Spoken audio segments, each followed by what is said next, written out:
插在岸边的钓竿已经被拖入水中，库里拉顺着安全绳抓到了钓竿，一提竿，好家伙，钓竿尾部直接弯成了蓄势待发的弓箭。这阵仗一看就知道有大家伙上钩了。库里拉急忙麻溜地拿上控鱼器，准备大干一场。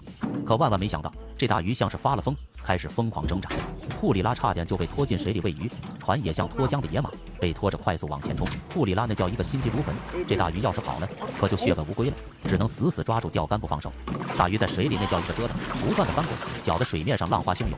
他小心翼翼地站起身子，拿着控鱼器，试图把大鱼扯到船上。可那大鱼凶猛无比，根本不把他放在眼里，继续疯狂反抗。只见大鱼被库里拉拖着翻出了水面。待众人看清大鱼后，激动地大叫起来，因为这可是本地特有的巨型黄辣丁。在与其搏斗期间，甚至迎来了路过的村民上前围观。好在库里拉经验丰富，用控鱼器把大鱼控制到船边。